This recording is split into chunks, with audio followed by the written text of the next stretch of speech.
My name is Lucy, and I have two kids who attend Four Directions, which is a program of family partnership. My daughter Hannah is 5, and my son John is 4.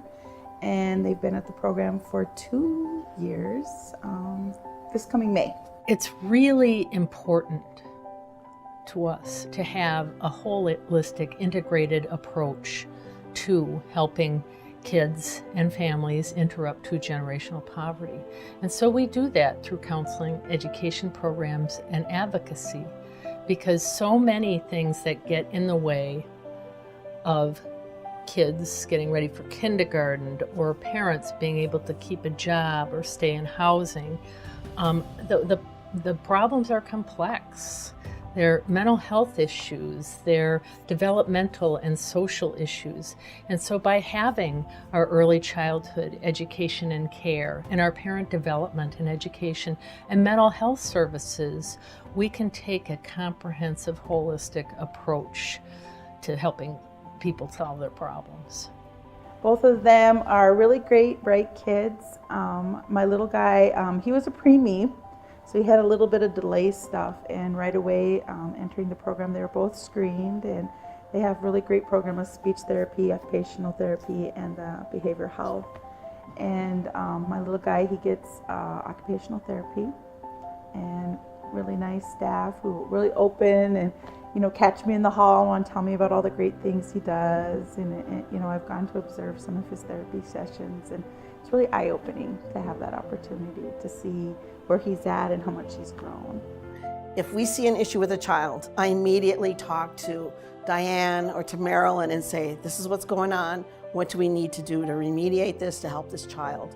So it's amazing to me. I've never been in any situation where it's addressed as quickly as it is here, where we can say, oh, this child's going to get referral to play therapy, to speech therapy, to OT. So I'm seeing that. And then what happens is they come and report back to me too. Oh, this child is making this kind of progress, or this child is expressing this challenge. So there's a beautiful an interaction between the needs of the child and the people that are serving the child. I'm really thrilled with that. One thing it's really interesting, because I think the teachers kind of forget it too, is when they work alongside the therapist. So that could be the play therapist, the mental health therapist, the occupational therapist, or even the speech therapist, that they are just gaining that knowledge too, and it just becomes a part of how they teach also. We have several multicultural therapeutic preschools that do early education and care and family development. We think it's important for kids and families to get a sense of their cultural background and be able to develop a sense of pride in who they are and where they came from. The icing on the cake for the program is their Ojibwe immersion that they get to attend, and they get to attend during the regular school year. And they enter into an immersion space where all the teachers speak just Ojibwe with them. And my kids have really blossomed. In fact, I think I hadn't told you that, I hadn't mentioned this before, but my little girl, she now attends an adult language table where she's the instructor.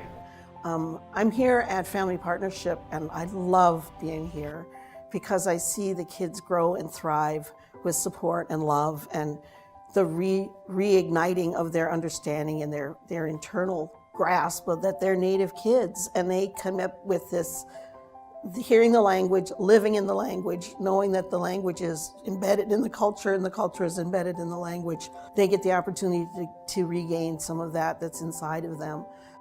I just feel really honored for them to be able to be with Hope and to be their mother, and knowing that they're learning the language of Minnesota, the indigenous language of Minnesota, and that they'll be little spokespeople, as they move through life, for everybody not to forget that, there is a language that is indigenous to Minnesota.